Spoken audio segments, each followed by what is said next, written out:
कुछ समय पहले की बात है। काशीपुर गांव में वैशाली अपने दो बच्चों आदि और नैना के साथ रहती थी।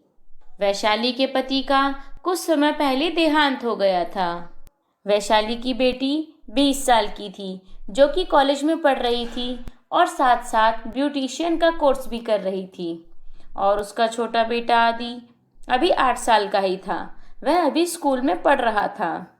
वैशाली खेतों में काम करके और लोगों के घरों में काम करके अपने दोनों बच्चों को पालती थी। इसी तरह दिन रात मेहनत मजदूरी करके वैशाली अपने और अपने बच्चों का पेट पाल रही थी। वैशाली का बेटा आदि उससे कहता है, मम्मी मम्मी, मेरे शूज़ बहुत पुराने हो गए हैं। मेरे सभी दोस्त मेरे शूज़ पर बहुत हंसते हैं। मुझे नए शूज़ लाकर दीजिए ना प्लीज़। हाँ हाँ बेटा, जैसे ही ये महीना खत्म होता है मैं तुम्हें नए शूज़ दिला दूंगी और साथ में नए कपड़े भी दिलाऊंगी। बस तुम अच्छे से मन लगाकर पढ़ाई करो, मैं तुम्हें सब कुछ दिला दूंगी। और नैना बेटा, तुम बताओ तुम्हारा कोर्स कैसा चल रहा है? माँ, मेरा कोर्स बहुत अच्छा चल रहा है। बस अब कुछ ही समय में मेरा कोर्स पूरा होने वाला है। और माँ तुम देखना, मैं बहुत जल्दी एक बहुत बड़ी ब्यूटिशियन बन जाऊंगी और फिर आपको दर बदर की ठोकरें नहीं खानी पड़ेंगी। अरे वाह नैना, ये तो बहुत अच्छी बात है। बस तुम मन लगाकर मेहनत करती रहना। चलो आदि बेटा, मैं तुम्हें स्कूल छोड़ देती हूँ। और नैना, तुम्हारे भी जाने का समय हो गया है। आज मुझे कुछ ज़रूरी काम है। मैं आते हुए तुम्हारे लिए बर्गर लेती आऊँगी। तुम दोनों को बर्गर बहुत पसंद है ना? इसके बाद वैशाली दोनों बच्चों को भेजकर अपने काम पर चली जाती है। वैशाली पूरे दिन बहुत मेहनत करती है। जब वह शाम को थक हार कर कुछ पैसे कमाकर अपने बच्चों के लिए बर्गर लेकर घर वापस लौट रही होती है, तभी रास्ते में वैशाली के पीछे एक बहुत तेज रफ्तार में बाइक आती है और वह उसे टक्कर मारकर चली जाती है।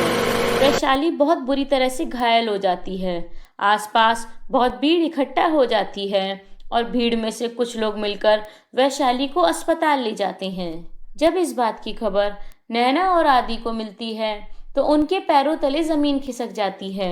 वे दोनों रोते रोते हॉस्पिटल पहुंच जाते हैं और वे अपनी माँ को देखकर जोर जोर से रोने लगते हैं।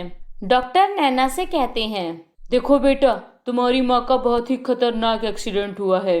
उनके बचने के चांस बहुत कम है।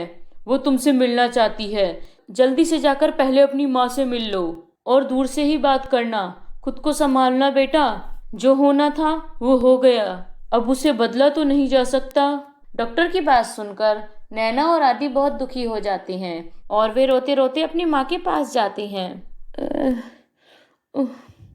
मेरे प्यारे बच्चों, मुझे माफ़ कर देना। मुझे अब तुम्हारे पापा के पास जाना होगा। वो मुझे बुला रहे हैं। मैं अब तुम दोनों के साथ नहीं रह सकती। मैं भी तुम्हारे पिताजी की तरह तुम दोनों को छोड़कर जा रही हूँ। मुझे माफ़ कर देना। शायद हमारी किस्मत में यही लिखा था। सुनो नैना, अपने छोटे भाई आदि का ध्यान रखना। मैं जा रही हूँ। और ऐसे ही बात करते करते वैशाली दम तोड़ देती है। नहीं माँ, आप हमें छोड़कर नहीं जा सकती। आप कहाँ चली गई? हमें तो आपके बिना सोने की आदत भी नहीं है। प्लीज़ माँ, हम पर रहम करो। हम आपके बिना कैसे जिएंगे? प्लीज़ हमें छोड़कर मत जाओ ना। दोनों भाई बहन का रो रो कर बुरा हाल हो रहा था। अंजलि और आदि अपनी माँ का दाह संस्कार करके घर वापस लौट आते हैं। रात हो जाने पर नैना आदि को लोरी सुनाकर सुलाने की कोशिश करती है। ऐसे ही कुछ दिन बीत जाते हैं और घर का राशन भी धीरे धीरे खत्म हो जाता है। अब घर में कोई कमाने वाला नहीं था। घर का सारा पैसा और राशन खत्म हो चुका था। आदि अपनी बड़ी बहन नैना से कहता है, दीदी दीदी, आप कह रही थी ना कि जब आपका कोर्स पूरा हो जाएगा तो आप ब्यूटी पार्लर खोलेंगी। अब तो आपका कोर्स पूरा हो गया है। अब आप ब्यूटी पार्लर खोल लीजिए, नहीं तो बिना पैसों के हम अपनी ज़िंदगी कैसे जिएंगे। अब तो घर का सारा राशन भी खत्म हो गया है दीदी। आदि, तुम बिल्कुल ठीक कह रहे हो, लेकिन मुझे पार्लर खोलने के लिए कुछ पैसों की ज़रूरत होगी और मेरे पास तो बिल्कुल भी पैसे नहीं हैं और हमारा तो कोई अपना भी नहीं है जो हमारी कुछ मदद कर देगा। अरे दीदी, मैंने सुना है कि बैंक अपना काम शुरू करने के लिए लोगों को लोन दे रहा है, तो आप एक काम कीजिए, अपने घर के पेपर गिरवी रख दीजिए और लोन लेकर अपना ब्यूटी पार्लर खोल लीजिए। अरे वाह आदि, माँ के जाते ही तुम कितने समझदार हो गए हो। मैं अभी घर के पेपर्स लेकर बैंक जाती हूँ और लोन के लिए अप्लाई करती हूँ। नैना घर के पेपर्स लेकर बैंक जाती है और फिर पैसे लेकर घर आ जाती है और फिर उन पैसों से अपना पार्लर खोल लेती है। नैना को पार्लर का काम बहुत अच्छे से आता था। उसके पास जो भी कस्टमर आते उससे बहुत खुश होकर जाते थे। क्या बात है नैना, तुमने कितना अच्छा मेकअप किया है मेरा। अब तो मैं हर बार तैयार होने तुम्हारे ही पास आऊंगी। आहिस्ता आहिस्ता दिन गुजरते जाते हैं और नैना के कस्टमर भी धीरे धीरे बढ़ते जाते हैं। अब नैना के घर के हालात भी धीरे धीरे ठीक होने लगते हैं। दोनों भाई बहन अब खुशी खुशी रहने लगते हैं। लेकिन नैना को यह नहीं पता था कि उसके पार्लर पर अब क्या आफत आने वाली है, क्योंकि उसी गांव में एक माया नाम की लड़की भी पार्लर चलाया करती थी और उसके पार्लर में अब धीरे धीरे कस्टमर कम होते जा रहे थे। माया यह सब देखकर बहुत ज्यादा चिढ़ जाती है। एक दिन माया नैना के पार्लर में जाती है और उससे कहती है, अरे देख नैना की बच्ची, तेरी वजह से मेरे पार्लर में कस्टमर आने बहुत कम हो गए हैं। अपना बोरिया बिस्तर बांध और यहाँ से 9 2 11 हो जा, वरना मुझसे बुरा कोई नहीं होगा। अरे अरे, आपकी कस्टमर मैंने खुद तो नहीं बुलाए हैं, वो तो अपने आप मेरे पास आए हैं। उन्हें मेरा काम पसंद आ रहा है, इसमें मेरा क्या कसूर है। उनको मेरा मेकअप और मेरी मेहंदी अच्छी लग रही है। आप भी अपना काम और अच्छा कर दीजिए तो वो लोग आपके पास आएंगे। अरे अनाथ लड़की, तू मुझसे पंगा लेगी, देख अब मैं तेरे साथ क्या करती हूँ। नैना माया की बातों पर ध्यान नहीं देती, क्योंकि उसे नहीं पता था कि माया कितनी बुरी है, और वह वापस अपने काम में लग जाती है। शाम को नैना अपने छोटे भाई को खाना खिला रही होती है। वह आदि से कहती है, आदि तुम्हें पता है मेरा पार्लर बहुत अच्छा चल रहा है। काश आज हमारी मम्मी भी हमारे साथ होती तो वो देख सकती कि उनकी बेटी आज कितनी कामयाब हो गई है। तुम्हें पता है दिन ब दिन मेरे कस्टमर बढ़ते ही जा रहे हैं। देखो मैं तुम्हारे लिए केक लेकर आई हूँ, तुम्हें केक बहुत पसंद है ना? लो केक खाओ और अपना मुंह मीठा करो। हाँ दीदी, मैं बहुत खुश हूँ। आपने मम्मी के जाने के बाद मुझे बिल्कुल माँ की तरह संभाला है। मेरे लिए इतने सुंदर सुंदर कपड़े लेकर आई और मेरा प्राइवेट स्कूल में एडमिशन भी कराया। आपने मुझे सब कुछ बहुत अच्छा अच्छा दिया है। आप बहुत अच्छी हो नैना दीदी। दोनों भाई बहन खुशी खुशी आपस में बातें कर रहे थे, लेकिन उनकी आंखों में आंसू भी थे, जो कि उनकी माँ के लिए थे। ऐसे ही दिन बीतते जाते हैं और नैना के पार्लर में कस्टमर भी बढ़ते जाते हैं।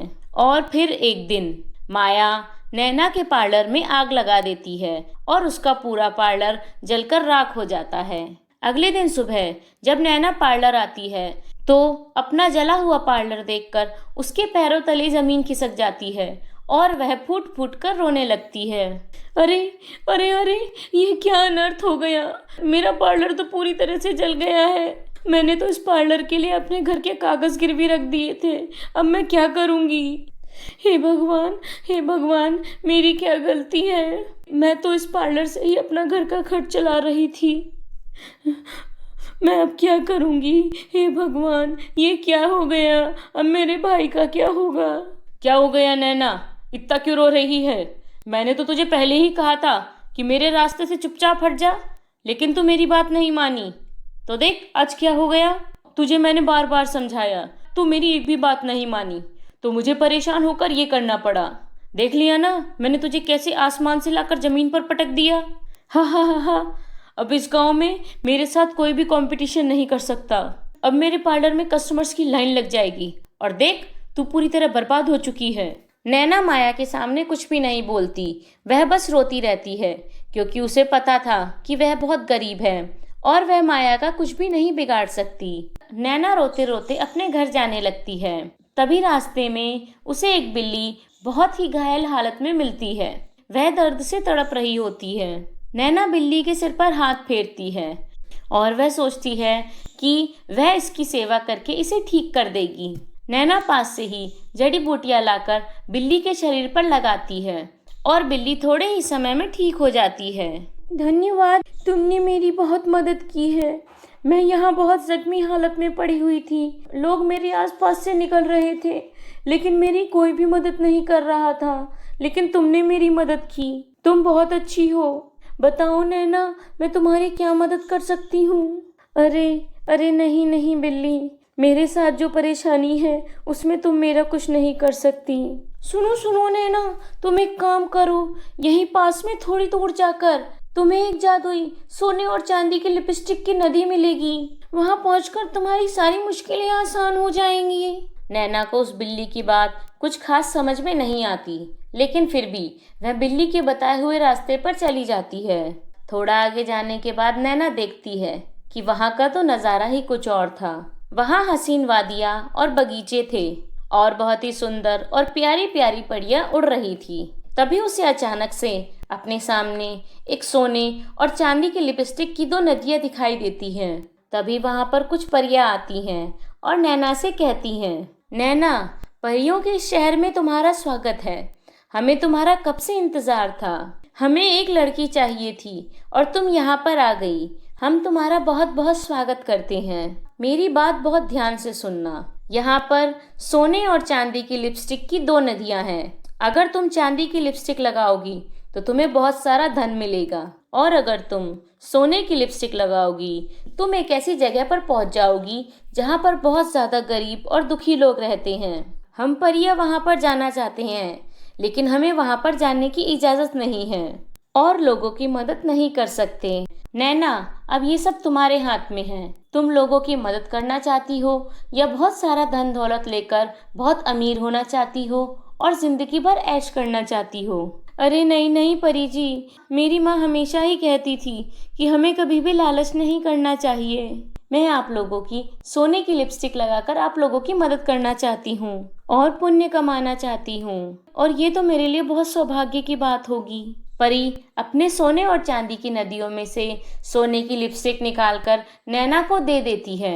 नैना जैसे ही वह सोने की लिपस्टिक लगाती है, उसके सामने बहुत सारा धन आ जाता है और वह खुद भी बहुत सुंदर कपड़ों में तैयार हो जाती है और वह परियों से भी ज्यादा सुंदर लगने लगती है।